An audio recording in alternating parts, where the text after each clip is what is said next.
Cambridge 18 Listening Test 4. You will hear a number of different recordings. All the recordings will be played once only. The test is in 4 parts. You will have 10 minutes at the end of the test to transfer your answers to the answer sheet. Now turn to part 1. First, you have some time to look at questions 1 to 5.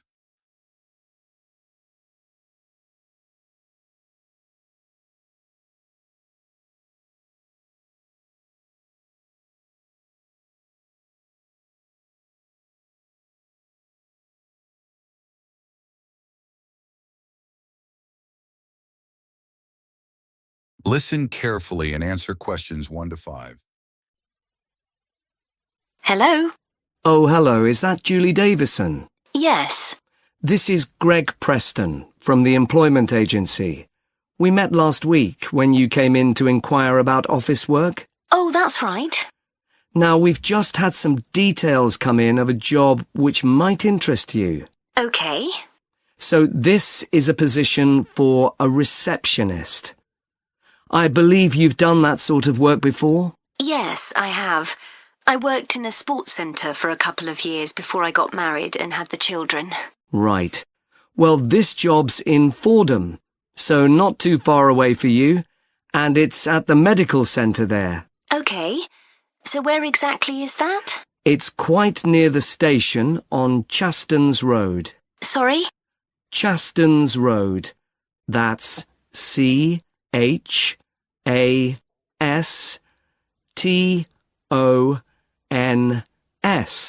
Okay, thanks. So what would the work involve? Dealing with inquiries from patients? Yes, and you'd also be involved in making appointments, whether face-to-face or on the phone, and rescheduling them if necessary. Fine, that shouldn't be a problem. And another of your duties would be keeping the centre's database up to date. Then you might have other general administrative duties as well, but those would be the main ones. Okay. Before you hear the rest of the conversation, you have some time to look at questions 6 to 10.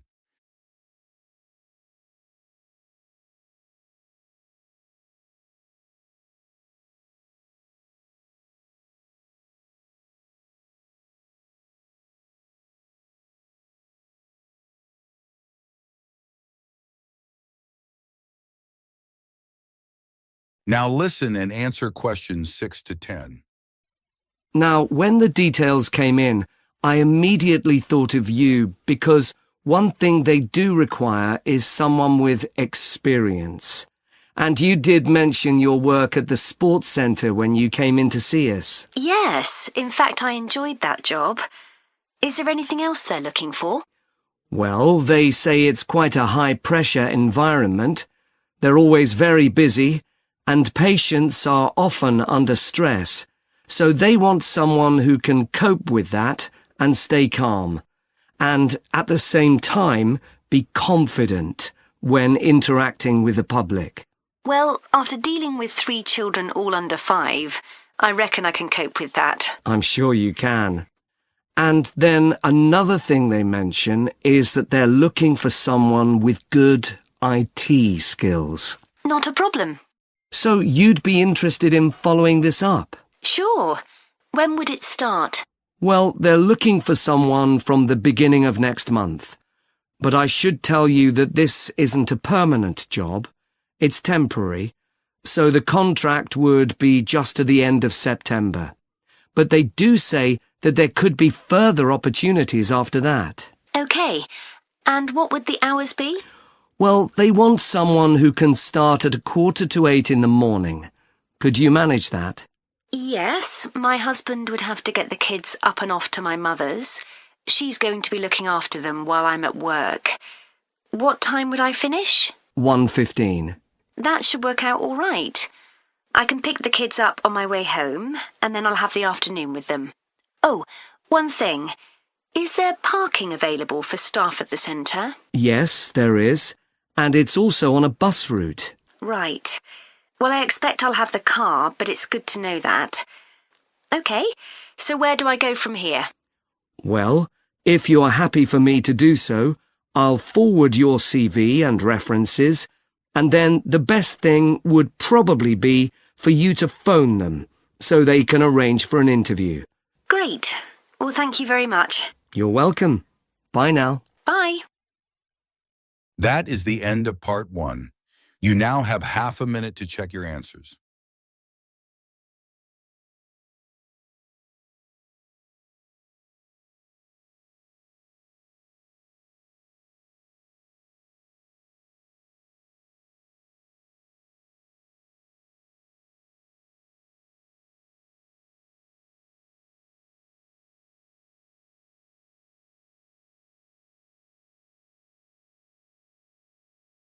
Now turn to part 2. First, you have some time to look at questions 11 to 14.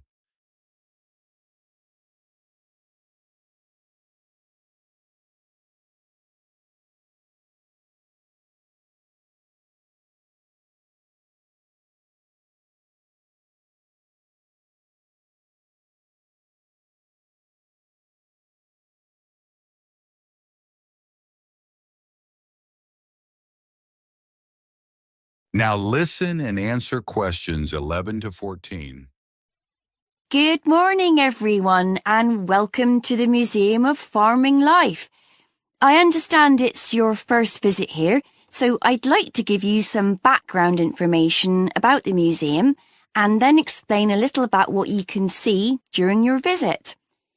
So, where we're standing at the moment is the entrance to a large building that was constructed in 1880 as the home of a local businessman, Alfred Palmer, of the Palmer Biscuit Factory. It was later sold and became a hall of residence for students in 1911 and a museum in 1951.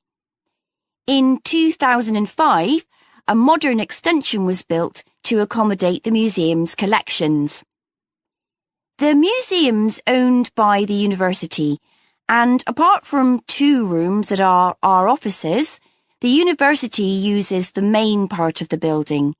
You may see students going into the building for lessons, but it's not open to museum visitors, I'm afraid. It's a shame because the interior architectural features are outstanding, especially the room that used to be the library. Luckily, we've managed to keep entry to the museum free. This includes access to all the galleries, outdoor areas, and the rooms for special exhibitions. We run activities for children and students, such as the Museum Club, for which there's no charge. We do have a donation box just over there, so feel free to give whatever amount you consider appropriate. We do have a cloakroom if you'd like to leave your coats and bags somewhere. Unlike other museums, photography is allowed here, so you might like to keep your cameras with you. You might be more comfortable not carrying around heavy rucksacks, though keep your coats and jackets on as it's quite cold in the museum garden today. Before you hear the rest of the conversation, you have some time to look at questions 15 to 20.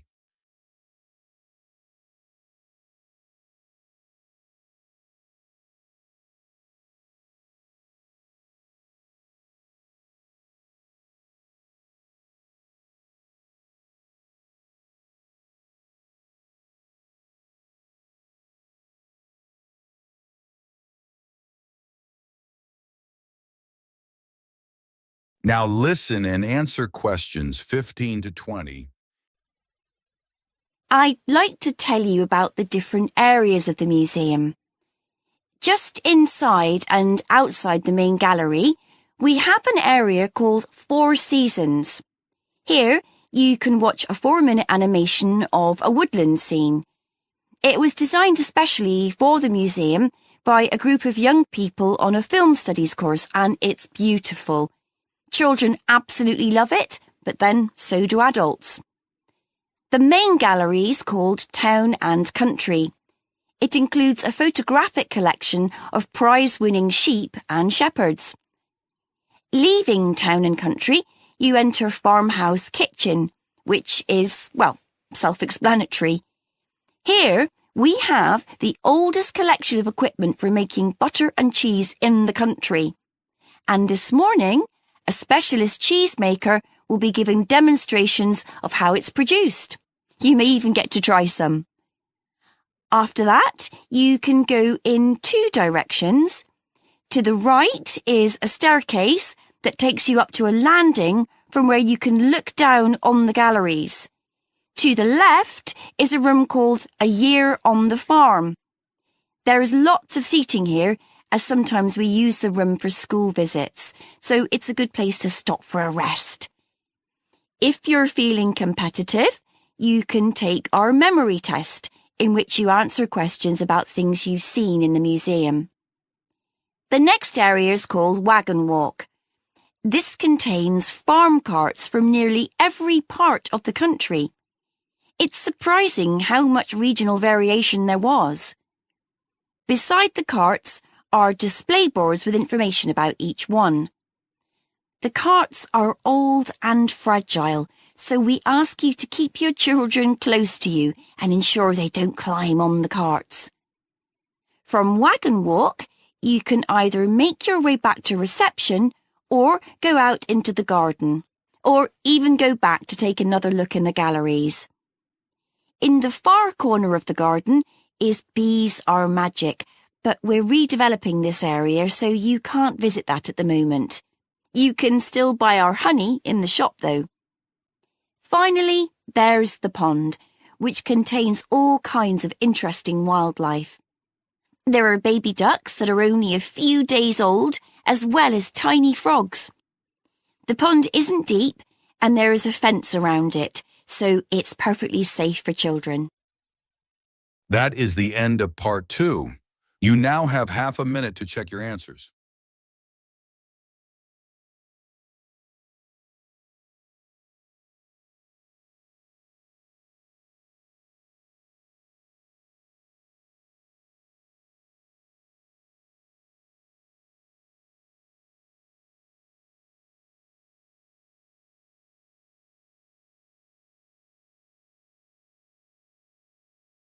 Now turn to part 3. First, you have some time to look at questions 21 to 27.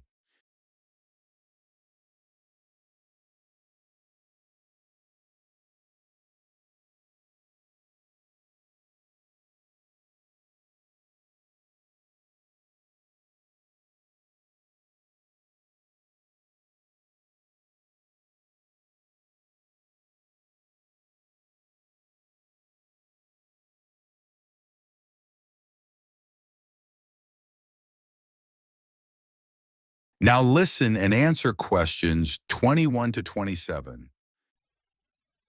So now I want you to discuss the lesson we've just been watching on the video and think about the ways in which origami can be a useful educational tool. Can you all work with the person sitting next to you? I had no idea that such a simple thing like folding squares of paper to make the shape of something like a bird could be such an amazing tool. It's made me see origami in a whole new light. I know. It was interesting to see the educational skills the children were developing by doing origami. On the video, you could see them really listening hard to make sure they did all the steps in the right order to make the bird. That's right. In this lesson, they were working individually, but it would also be interesting to see if the children could work out how to make something simple without being given any direction. That would help with building teamwork as well. Yes, but much more of a challenge. One thing that really stood out for me was that the children were all having fun while being taught something new. Which is a key aim of any lesson with this age group. And although these kids had no problems with folding the paper, with younger children you could do origami to help practice fine motor skills. Absolutely.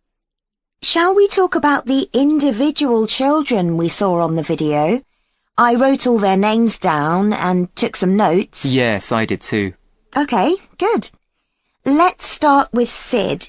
He was interesting because before they started doing the origami, he was being quite disruptive. Yes, he really benefited from having to use his hands.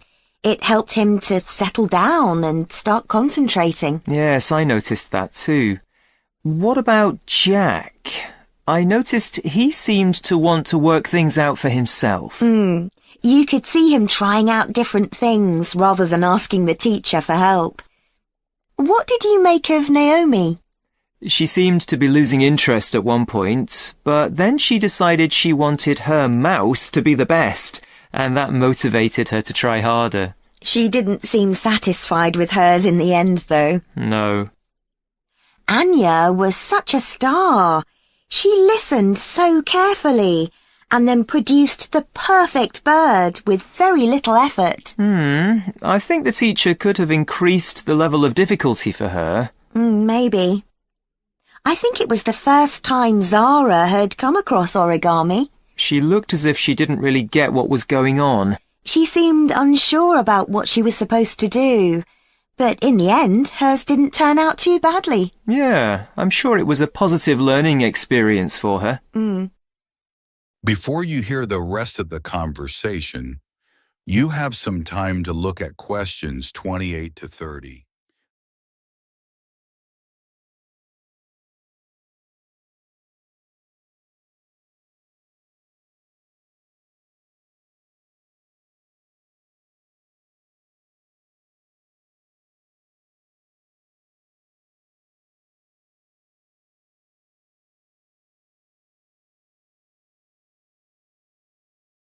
Now listen and answer questions 28 to 30. I think one reason why the origami activity worked so well in this class was that the teacher was well prepared. Right. I think it would have taken me ages to prepare examples showing each of the steps involved in making the bird, but that was a really good idea. The children could see what they were aiming for. And much better for them to be able to hold something rather than just looking at pictures. Those physical examples supported her verbal explanations really well. It's strange that origami isn't used more widely. Why do you think that is? Well, teachers may just feel it's not that appealing to children who are used to doing everything on computers, especially boys, even if they're aware of the benefits. Oh, I don't know. It's no different to any other craft activity. I bet it's because so many teachers are clumsy like me. That's true. Too much effort required if you're not good with your hands. Well, anyway, I think we should try it out in our maths teaching practice with Year 3.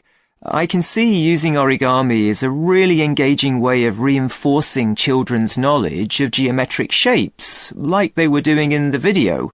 But I think it would also work really well for presenting fractions, which is coming up soon. Good idea. That's something most of the kids in that class might struggle with.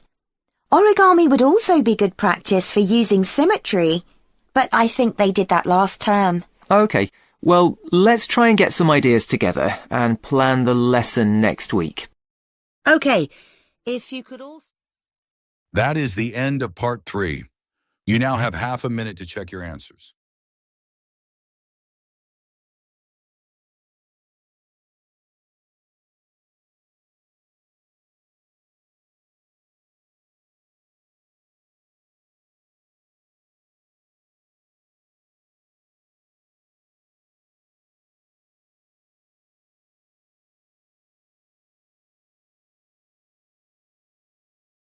Now turn to part 4.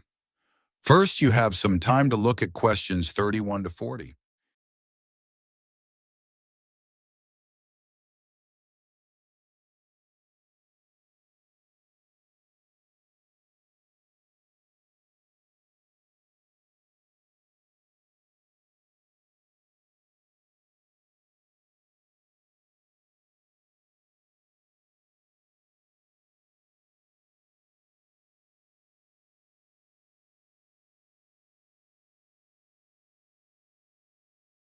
Now listen and answer questions 31 to 40. The person I've chosen to talk about is the French writer Victor Hugo. Many people have heard of him because his novel, Les Miserables, which he wrote in 1862, is famous around the world. It became a stage musical in the 1980s, and a film version was also released in 2012. So some of us, I'm sure, have a pretty general idea of the plot, but we know much less about the author. Today, I'm going to provide a little more insight into this talented man, and I'm going to talk particularly about the home he had on the island of Guernsey in the British Channel Islands. But first, his early career. As I've said, he was a writer. He was at the height of his career in Paris, and he was very highly regarded by his colleagues. As far as literature was concerned, he was the leading figure of the Romantic movement. However, as well as being a literary genius, he also gave many speeches about issues like the level of poverty in his society. He felt very strongly about this and about other areas where change was needed, like education. This kind of outspoken criticism was not well liked by the rulers of France, and eventually the Emperor, Napoleon III, told Victor Hugo to leave Paris and not return. In other words, he sent him into exile. So, Victor Hugo was forced to reside in other parts of Europe. Guernsey was actually his third place of exile, and he landed there in 1855. He produced a lot while on Guernsey, including Les Miserables, and to do this, he had to spend a great deal of time in the home that he had there. This was a property that he bought using the money he'd made in France from the publication of a collection of his poetry. It was the only property he ever owned, and he was very proud of it.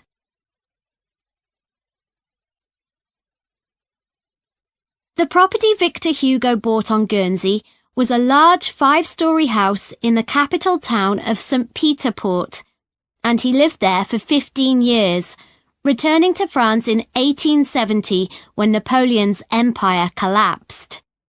He decorated and furnished each level or floor of the house in unique and wonderful ways, and many people consider the inside of the house to be a work of art. Today, it's a museum that attracts 200,000 visitors a year. He lived in the house with his family, and portraits of its members still hang in rooms on the ground floor, along with drawings that he did during his travels that he felt were important to him. In other ground floor rooms, there are huge tapestries that he would have designed and loved.